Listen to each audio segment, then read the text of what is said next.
Hello, I am Pablo Pedrejón, principal at Seaya Ventures. Seaya is Southern Europe's largest VC fund. We have supported companies such as Glovo, Cabify, and Wallbox that actually did the de-SPAC yesterday in the New York Stock Exchange. So I know what Jasmine was mentioning about the lack of capital and how SPACs can really help companies scale. Among many sectors, we invest in leading software companies, and these companies have to work with corporates. Corporates, as you know, are becoming much more active in the tech ecosystem. The CEOs now don't speak about technology just as a PR stunt. They really believe it, and this shows. This shows in things like last year was a record investment of corporate venture capital with $73 billion, 24% increase over 2019, and this was during COVID, so clearly the trend is there. But they do not only invest, they also need to work with startups, right, and scale-ups. So the goal of this panel is to give us an insight on how scale-ups can work with corporates. And for me, it's a pleasure to introduce the participants. First of all, Juan López Carretero, Head of Partnerships at BBVA. Hello. Thank you for inviting me. Second, Diana Morato, Chief Revenue Officer at Sensei, a Portuguese company that allows supermarkets and retail companies to implement a fully autonomous, keyless, and intelligent store. Thank you. And third, Ricardo Roman, co-founder and Chief Revenue Officer at Fractal, a leading enterprise asset management solution and predictive maintenance. And I have to say that both Sensei and Fractal are part of our portfolio companies, so I am a bit biased, but they are very good companies, same as BBVA, clearly leading bank in the world, no? So we're going to get started with the first question, very simple, which is to Diana and Ricardo. Why should the scale-up work with corporates? I think there's like two parts to it. One, if you're a B2C, then obviously like you can work with corporates for partnerships. There are a lot of corporates with really big user bases, which you can tap into from a marketing perspective, so that makes a lot of sense. And then for scale-ups such as us, we are more on obviously on the B2B side.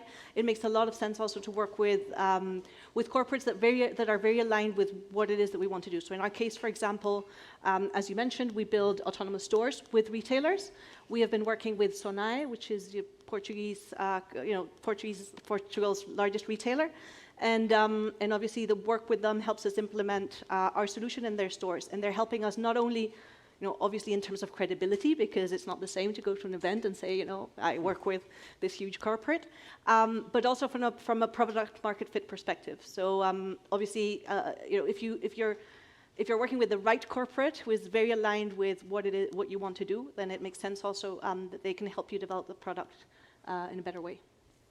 Yeah, well, in our case, of course, the acquisition of a customer that is a big ticket is very important, but also it makes sense for us to work with corporates because there are a few steps ahead of our natural markets in small and medium-sized business.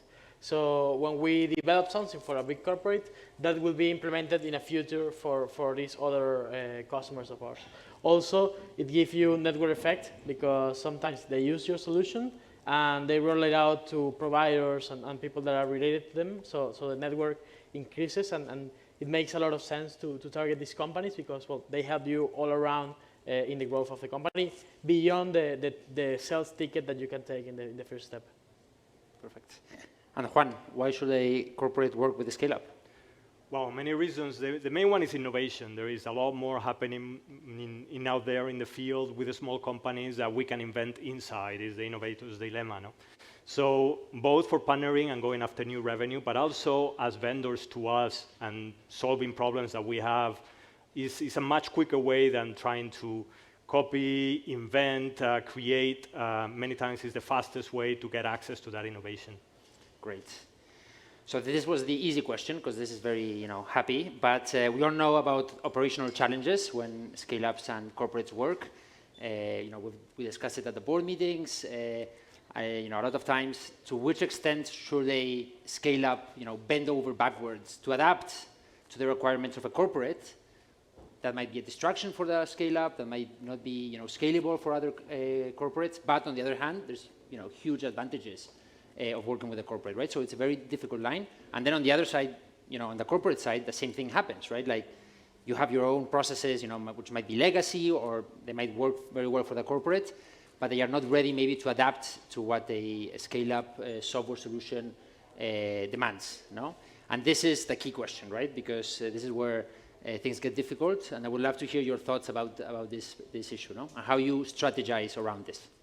Ricardo, you want to go first? Well, it's very complex sometimes. We startups, we want to go fast and break things.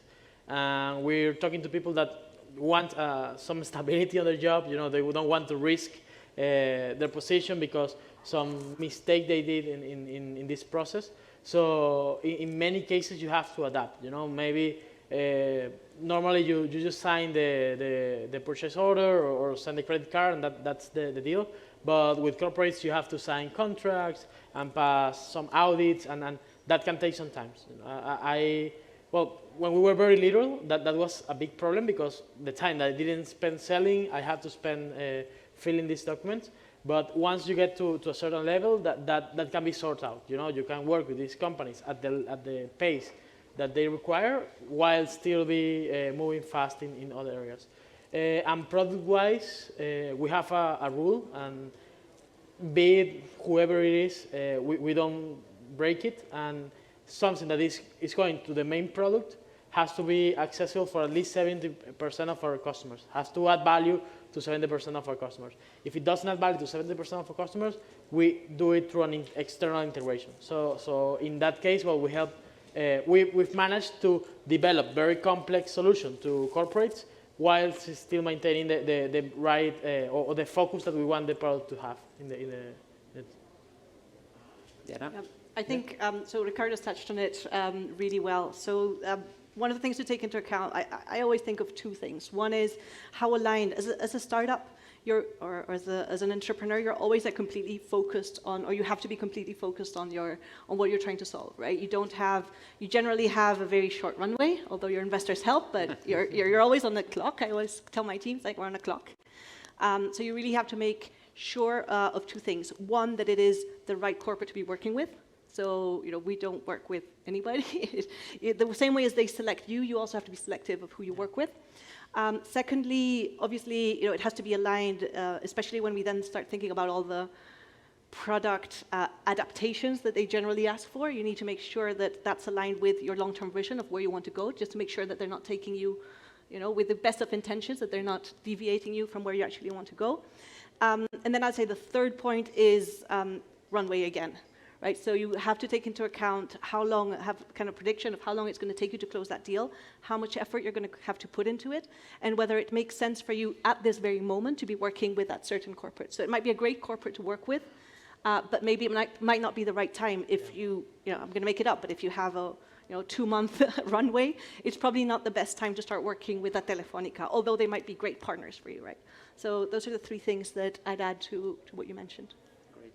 And Juan, from your side, how do you see this? I think Diana pointed out a very, very good point, which is the clock moves different in a corporate and in a scale-up. In a scale-up, you're burning money, you're really anxious, and your job is to make that sell to the corporate.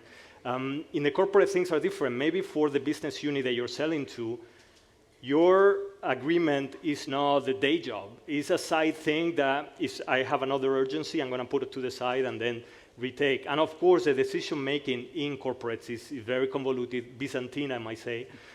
So that is a friction that you have to work from the beginning, understand what the timings are going to be. So I think that's absolutely correct. Great. And, in terms of the implementation, so once you have decided, you have an LOI or you start doing the agreement, you mentioned something that's very relevant. Maybe the person or the area that's buying or is the sponsor of the solution isn't the buyer in a corporate, right? So then you have this whole issue of who's the owner of this project. On the scale-up side, it usually is very simple, maybe growth, enterprise sales, but on the corporate side, it can be a bit Byzantine, no? So how do you make sure that when BBVA, for example, wants to work with the scale-up, that there is one owner and it happens, no? Yeah, I guess the concept that I would push is you got to do your diligence on the partner very strongly, and that is asking the questions, not just have you done this before, tell me how long did it take last time you did this? So they will say, okay, this took 6 months, it took 9 months. Maybe you'll suss out that they haven't worked with a scale-up before. So you have to ask those difficult questions and say, who's deciding here? I think you also have to understand the motivations. Sometimes these kind of partnership are more for the benefit of making a press release and looking like you are being active in an area that is fashionable and not really something that you want to drive volume and money and make a really big business together. So all that is diligence on you that you have to suss out between different partners, all seem to want to do something with you. Which one is for real? Who are the decision makers? And kind of scale that up and see which one is the one you should go with. Understood. And I mean, on the startup side, it's not that obvious, right? And when does the founder, and the previous panel they were discussing this, when does the founder or the chief growth officer start delegating these big deals with corporates, right? Because that is the way you scale once you start having machine, no? How are you going through that process in Fractal and Sensei? From our side, it's sometimes you want to delegate, but you can't because the corporate kind of wants to talk to you and not to your team, which is sometimes a little bit difficult. But I guess the great thing here is that for good or for bad, you are creating a relationship. So we see our work with corporates as a long-term relationship. It's not about a press release for us. Therefore, we do our due diligence on the corporates. We put in a lot of effort in establishing relationships. We also make sure that those relationships touch on different people within the corporate, because sometimes, as you very well said, the sponsor is not the decision maker, and you just need to. You're kind of treading on these. Loose grounds where you just need to make sure that you're keeping everybody happy, also from the startup perspective, and you also try to involve your team, and little by little you start stepping back. But I would say that there is no, or at least I haven't found, a formula where you say, hey, when A, B, C happens, then it's the moment to jump out. Especially because sometimes you feel it's the moment to jump out, but they don't want you out. You never jump out. You're always the red telephone. If something is not working properly and the team is not able to fix it, you have to jump in and help the team sort it out. Sometimes it's just a conversation, make a compromise and say, well, we don't have this ready, but we're giving you this other thing. So there are some areas where the team cannot take any risk or decision, and the corporate needs some solution. So you have to jump in. But I do think there are stages when you have to trust the process.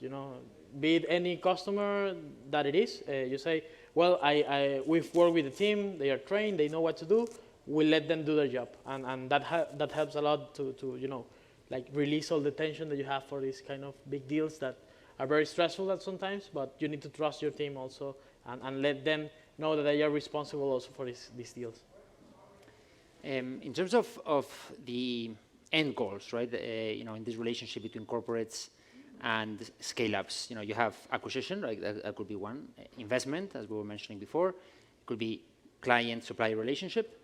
But then there's another one which is a bit more, grayish, which is just communication and exchange of information. I think there's always a win-win of corporates speaking with scale-ups to learn about what's happening, but you cannot go, you cannot just do it without the strategy, because then you'll always be speaking and not doing anything, But there is value in communicating without, a final contract or without an end goal in mind, How do you strategize from the corporate point of view to be in touch with different suppliers and innovators and scale-ups and try to have this sensibility without having really to, maybe end up hiring this kind of companies, No, the difficulty is always how much do you get engaged and how far do you go, because you have to be in the market. There is a lot of innovation happening. Not everything can be invented inside. Actually, very little gets invented inside. Most is thousands of companies innovating. So you want to be touching with all of them. And the problem is big corporates like BBVA, like any other big corporate, have become successful by doing something that works. So there is some resistance on believing that what is being invented in other places really works. There is that kind of skepticism saying, well, probably they launch, it looks good, but they're not going to get clients. And then they get clients. And then you say, well, but maybe they're not going to be profitable, so they break even. And then you say, well, so the solution for that many times is to engage. And as you see things that are different and make sense, you have to have the humility to bring that up in the organization and introduce them to decision makers and say, maybe this is for real, maybe we ought to be doing something there. So I think you got to scale up that conversation within BBVA in our case. So the word started spreading around and looking at, hey, can we do something together? There is a lot of talk before we get to that stage, though. Perfect.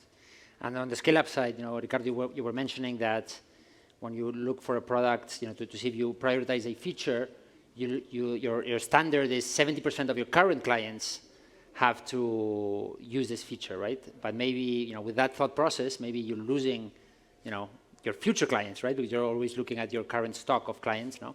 How do you balance that, and how do you make sure that you incorporate feedback from your your clients that are still not in your ecosystem? No? Well, in our company, what goes into the roadmap usually goes through several sources. One is, of course, the product management team. They have in mind what they want to achieve in the future, but there are also inputs, especially at the beginning of the year when we're planning from the sales team, and they say, well, I have encountered this and these features in the market, and we don't have it, or we have to improve in this area, so we can win more deals. Okay, so we do that. We make those inputs to avoid a little bit of the a survivor's bias. You're only measuring what is working, but you're losing what's actually not working. What we try to do is get the product team all the feedback from all the sales, okay? It's like an open door policy for us to come and tell them, well, we don't have this feature, or we need to improve here, or we need to develop this other thing. So we don't lose this sign of future customers that can be growing from these features that we don't have. Perfect. And Diana, on your side, you go to a very specific sector. It's huge, but a very specific sector, supermarkets, retailers. Do you also participate, in associations, in thought leadership, in this more PR role, or you're more focused on a one-to-one relationship with corporates? I think you need to do a mix of both. So we definitely do a mix of both. We need the one-to-one relationship with the retailers, because in one-to-one relationships, they tend to be more transparent. Sometimes when you go through industry associations, at the end of the day, like, they're competitors amongst each other, so they're not that open about things, but there is some value to being there as well, because at the end of the day, you have conversation, you have a lot of people that are listening to you and understanding, that you exist, A, that you exist, and B, what it is that you do, right? So I think a balance is pretty important in that sense. Now, the big question for corporates, no? And I think you touched on this point. How do you decide when to build internally or buy externally, no? That's something that we face quite often. Where I sit is close to the factories that create the products for retail and enterprise. And we see new things coming up in the market and say, should we do something like that? If you talk to engineering, they always tell you, we can build it fast, cheap, even better. And the reality is, maybe if it's a feature or is something that we have the knowledge, we have the team, maybe taking it to a new country, okay. Otherwise, you better go outside. And outside, the team is there, the product is in the market, is working, and then you have two options. Should you partner or should you acquire? And I guess then it's more a question of, if you're totally convinced that you want to go all in, acquire if there is a target that fits. Otherwise, you have more optionality and you can try more things with partnerships, and you can also do something a lot quicker.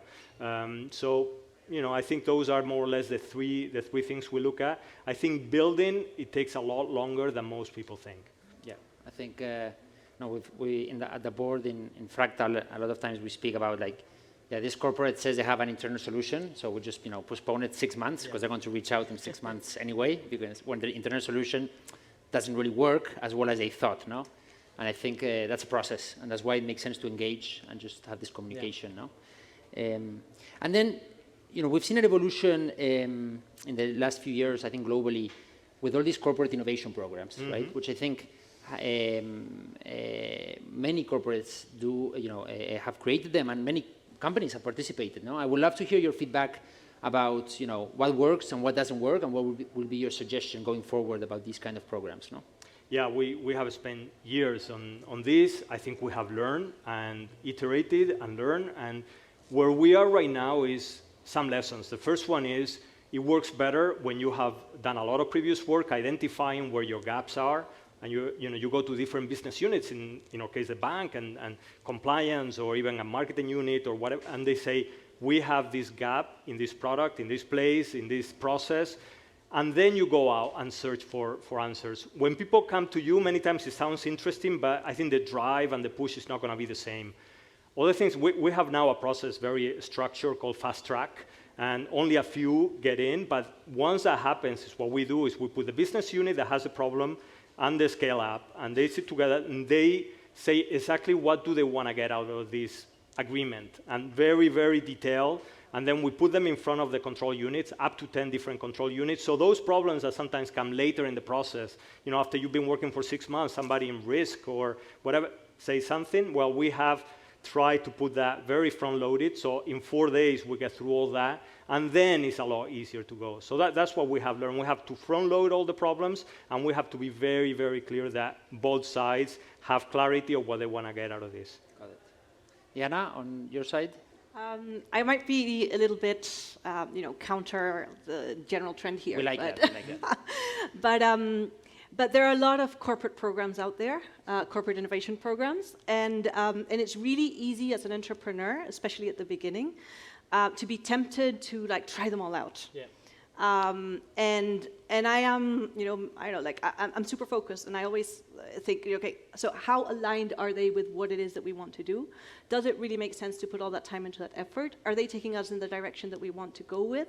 And then I guess a third thing would be a lot of entrepreneurs, especially in early stages, think, oh, okay, I'm going to join the, whatever, I'm going to join, certain place in Valencia where they do this, And they think that just by joining that program, that automatically will open all the doors for them within that corporate and in all other corporates, and that therefore they don't need to do any selling or product development themselves. And that is completely wrong. So my advice is, as in always, choose wisely.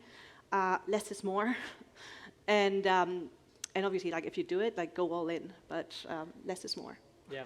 Yeah, especially there are some programs that are very laser focused on some solution that is unscalable at the end of the day. So they want to measure vibration in this part that is, below water. It's a great project for an engineering company, but not for a startup. And you have to have a good eye for that and be able to select the program that you can participate. There are some other great programs. For example, we work with Acciona. We started in the airport for Chile. And the project was successful in Chile, but they have these boards. Here in Spain, they knew about the project, and they implemented it here in Spain. And then other division that has nothing to do with airports knew about the project, and then they implemented it too. So that makes sense for us because we are selling to many divisions, and it's working great. But they had a clear goal at the beginning. The operating team was participating, the business division, because otherwise it's impossible to move ahead, and nobody wants a messiah coming with innovation. And I think there are many features that make this project great. And as a revenue officer at a startup, you have to develop the eye to detect the ones that are going to be a good fit for you. Perfect. I want to open the floor to any questions that you might have. Nobody? You have, 2 great startups, one of the best banks in the world. About innovation? No? Okay, thank God I have backup questions. How does you touched briefly on this, and I mentioned it in the introduction, right? I think 5 or 10 years ago, technology was more about PR in corporates, and now it's really the DNA in companies. But how do you make sure that it stays like this? Every business unit is on the lookout for better ways to do processes, partners that you can work with to build specific solutions. How do you, culture-wise, how do you make sure that this stays like this in the future? And Pablo, you mentioned culture. I think that's the important thing. Culture and leadership. And if the culture is there, because normally corporates tend to be successful because they've done something right, and that you get stuck in that thing, and like I said before, you're skeptical of everything else. And it has to be the culture of the place to permanently look out. I remember that wording of only the paranoid survive. You gotta be a bit paranoid and saying, these guys are gonna eat our lunch, I better investigate what they're doing. And these guys over here, oh yeah, this is happening in China. Does it apply to banks? What Alipay is doing, or Tencent with WeChat Pay? Is it gonna come the super apps to Europe, to Latin America? These things you have to be worrying all the time, and that has to be leadership and culture. That's my impression. Perfect. And the same on scale-ups. I mean, I think we see some companies that do very well initially, and it seems that they have solved the product market fit, no? And they're, and it makes sense, let's just double down on what we have already built, right? And that could be a death sentence, no? You always need to be listening, which is what we were discussing before. How do you make sure that as you scale, you don't lose that kind of paranoia, no? In the good sense of that term, no? Yeah. Well, I would say that again, it's the same answer. It's all about culture, keeping that startup culture that is probably easier for startups because obviously, BBVA was a startup a long time ago, but so for them it's probably it takes more effort. It takes more effort to keep that abreast, but it doesn't mean that we don't have the same problems as startup. It's pretty easy, especially there's I've been in quite large scale-ups as well, like where it comes to a point where it's quite easy for you to kind of say, okay, so I've been working on this for 5 years. We're a unicorn. Let's relax for a bit, and you can't, because the reality is that you never really achieve product market fit, because the same way as what we tell corporates all the time, like the world is evolving, etc. Yes, it's evolving for the corporates, but it's also evolving for the startups. So we also need to be looking out for who's the next one that's going to be eating our plate. Yeah, it's culture. I think it's people, and it's also listening to the customers. It's seems like very obvious, but sometimes you get so in love with your own product that you stop listening to your customer, and you have to be with them. There are always opportunities to develop something else, to integrate with something else, to make things better. Well, in our case, there are new technologies for cloud software happening almost each day, so we need to be on the lookout. It has to be part of the culture. It has to be in the DNA of your people. And also, it has to be, you have to have an ear on your customers to see what they really need. So you can... If I can add something, and it's not just because you're here, right? But I think something that's really important is the role of the investors as well. Especially at early and not so early stages, your investors, like having the right investors is amazing. So obviously we've got CI on our board, and they're always challenging us as well, right? Which is pretty cool because they get to speak to a lot of startups all across the world. So they're also a good source of information. So culture, customers, as you said, and I would add investors, having the right investors. Perfect. Anybody has a question? I have one for you, Diana. So, sometimes when I try the to... KPIs last month. That's for Ricardo, no. When I explain Sensei, I'm always... At some point, I'm like, look, it's Amazon Go it's for... Magic. Right? It's magic. It's like magic. It's Amazon Go for retailers, no? How do you position yourself, when you have this huge incumbent player that is already rolling out, the technology with a different goal than you, obviously, and how do you play that to your advantage, no? It's actually really easy because when we were talking to retailers before Amazon started really working on this, everybody was like, yeah, this is what you guys are doing, it's the future, because it's not only about letting people in and out of the store quickly, it's also the fact that because we can measure everything that people are doing inside the store, we can give a lot of good data and insights as to help the retailers improve their operations and increase revenue, right? Before Amazon was around and it was public that they were doing this, retailers were like, yes, you're clearly on the right path, but maybe 30 years from now. But then suddenly Amazon comes and opens up 20 stores in the UK. And then, the moment that happens, suddenly retailers are like, okay, it's not 30 years from now, it's probably, today. Or they don't say today, but it goes down to 5 years, right? Yeah. So I do think that, especially when it comes to disruptive technologies, the fact that somebody really big is doing it can really play in your favor. And there have been a lot of cases where, at the moment, we're not competing face-to-face with Amazon, which is great because Amazon, at the end of the day, they're developing a solution for themselves, which at some point they will also market to the retailers, whereas we're going directly with the retailers, so helping them on that journey. But even if at some point we had to compete against each other, and I've been in startups where we've done that before, and they ended up acquiring a big chunk of us. People sometimes get really scared of these huge, humongous corporates. But the reality is that even if they have, 30, 40, 50 times more capital than you have, they might not be as focused as you are. And that's why I'm the person who's always, okay, focus, focus, focus, because I do think that focus helps a lot. Perfect. Well, thank you so much for the panel. Very interesting. And thank you so much for attending. Thank you. Thank you, Pablo, Diana, Ricardo, Juan.